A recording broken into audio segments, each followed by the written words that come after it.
কলকাতা দিল মানে লাইনের কাছে দিল আজকে কোনটা সাইন করে গেছে না না না ওইটা কথা বলুন এমএলএ স্যার এসছে ওয়েট করতে তাই এমএলএ স্যার সঙ্গে ফোন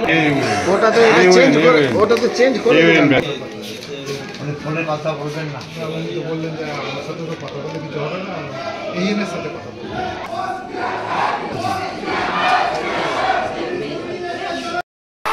এইটা একটা নোটিশ হলো বলুন তো নোটিশের একটা নোটিফিকেশন নাম্বার হবে সিল নেই ছাপ নেই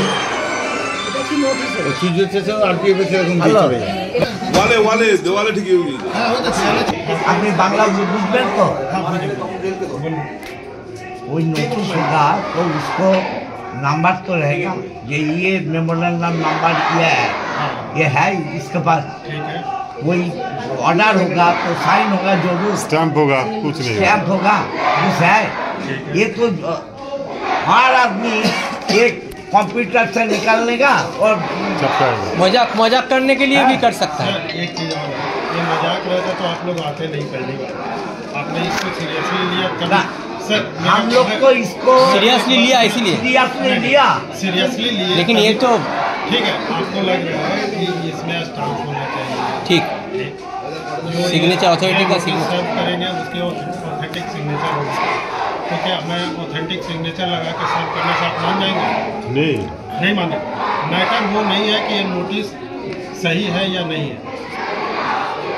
है ना ये तो एक काउज आप बता रहे हैं ना सर तरीके का होना चाहिए ना वो तो बताइएगा ये नहीं ऐसा नहीं है मैं अभी इसको स्टाम्प दे करके ये 48 आवर्स को मैं और बढ़ा दूँ इमेजिन तो क्या आप मान जाएंगे नहीं मानेंगे कोई घर है तो नहीं आपका तो कोई घर है सर तो मैं गवर्नमेंट में है आपको घर कहाँ है सर मैं बिहार का हूँ बिहार का वो उधर तो सर मैं आप बंगाल का आदमी है तो रेल का आपको ये तो अच्छा इन्हीं को बांग्लार लोग উনি বাংলার লোক আর আমার বিধানসভার লোক আমার কথা শুনুন আমি যদি ওনাকে বলি আরে ভাই ওটা তো মানবো না আপনি শুনুন উনি আমার বাংলার লোক আমার গভর্নমেন্টের আন্ডারে আপনার রেল লাইনের আন্ডারে নয় ঠিক আছে তো ওনাকে যদি আমি বলি 72 ঘন্টায় তুমি বাড়ি ছেড়ে দাও তোমার বাড়ির উপর দিয়ে রাস্তা করবো সেই জন্য ভালো হবে তো সেই জন্য আমি আগে জিজ্ঞেস করলাম ঠিক আছে চল এই কাগজটা আমি জিজ্ঞেস করলাম কি আগে কি হয়নি তাই না এদের সাথে কথা বলে লাভ নেই চল দেখুন এই নোটিশটার কোনো বিজ্ঞপ্তি নাম্বার আছে সরকারি কোনো বিজ্ঞপ্তি হলে তার নোটিফিকেশন থাকে কোনো নোটিফিকেশন নেই রেলের কোন আধিকারিক দিলেন তার সই নেই স্ট্যাম্প নেই তাহলে কি আমরা ধরে নেব আরপিএফ পয়সা খাওয়ার জন্যে মানুষকে বিরক্ত করার জন্য এটা করলো বা রেলের কোনো কর্মকর্তা তার পকেট ভারী করার জন্যে এই নোটিশটা ইস্যু করলো এটা তো কোনো ক্লাবেও এরকম হয় না একটা দুর্গাপুজো কমিটিতেও এমন হয় না আজকে সরস্বতী পুজোর কমিটিতেও এরকম নোটিশ হয় না আর দেখুন গতকাল এই নোটিশটা জানার পর আমাদের ব্যান্ডেল অঞ্চলের প্রেসিডেন্ট রেলকে জানাতে গিয়েছিল তারা এই চিঠিটা পর্যন্ত নেয়ার সাহস দেখালো না অতএব বাংলায় এই রেলের অফিসগুলো বাংলা সরকারের সিদ্ধান্ত যে আমরা যা উন্নয়ন করব উন্নয়নের বিরুদ্ধে আমরা নই উন্নয়ন করতে গেলে যে মানুষগুলো ব্যবসা করে বাড়ি করে আছে তাদেরকে পুনর্বাসন দিতে হবে বিরাট এলাকা রেলের ব্যান্ডেলে কোনো জায়গায় এদের পুনর্বাসন দিক 50 বছর 60 বছর 70 বছর আছে এরা যাবে কোথায় আর বিজ্ঞপ্তিটা দেখুন এখানে বলছে 48 ঘন্টা তা বাপের জমিদারি নাকি কেন্দ্রীয় সরকারের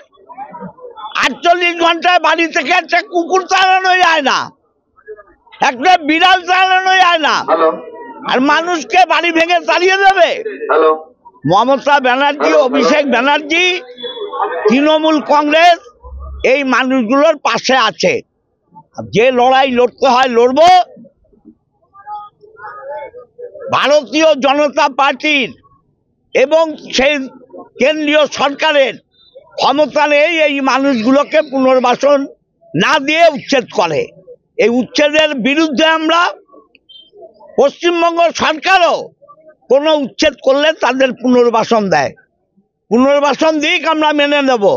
পুনর্বাসন ছাড়া এ উচ্ছেদ হবে না, হবে না, হবে না। তাতে যে লড়াই করার সেই লড়াই আমরা করব। যদি জোর করে উচ্ছেদ করতে আসে তাহলে লড়াই হবে, লড়াই হবে। আমরা সিঙ্গুর লড়েছি, আমরা লড়াই জানি।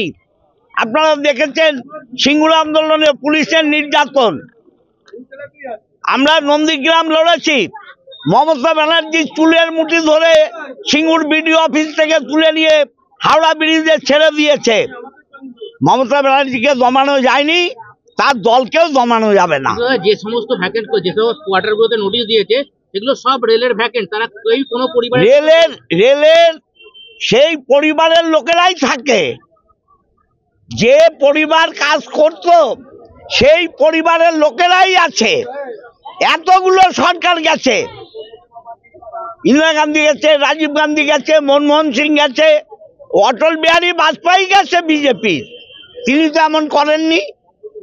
নরেন্দ্র মোদী একটা ঈর্ষা কাতর ব্যক্তি, একটা হিংস্র মানুষ। মানুষের পেটে লাথি মারাই ওর কাজ। দেখুন, আমি তো দেখাচ্ছি আপনাদের। প্রথমেই তো বললাম এই নোটিশটা ভিত্তিহীন, ভুয়ো নোটিশ। প্রথমেই বললাম আরপিএফ পয়সা খাওয়ার জন্য এইগুলো করছে। তাহলে তুমি কি বলছো যে এখানে ভয় পাওয়ার কোনো ব্যাপার নেই? ভয় পাওয়ার কোনো ব্যাপার নেই। তৃণমূল কংগ্রেস মানুষের পাশে আছে। কেন্দ্রের বিজেপি সরকার, এই মোদী সরকারের নেতৃত্ব মানুষকে উচ্ছেদ করার অনুমতি দিচ্ছে। একে আমরা ধিক্কার জানাচ্ছি। আজকে তাই তো ধিক্কার বাংলাকে ভৎসনা করা আমরা কোনো মতেই আমরা মানছি না। এর প্রতিবাদে আমাদের বিধায়ক অসীম ঘটনা সক্রিয় করতে সবাইকে এগিয়ে আসতে হবে। এই ডাক আমরা এখানে বসে দিচ্ছি। আমরা রেলের জায়গা না করা যায়, সাধারণ মানুষকে যদি সুজায়গায় প্রতিষ্ঠিত না করা যায়, এই আন্দোলন আমাদের জারি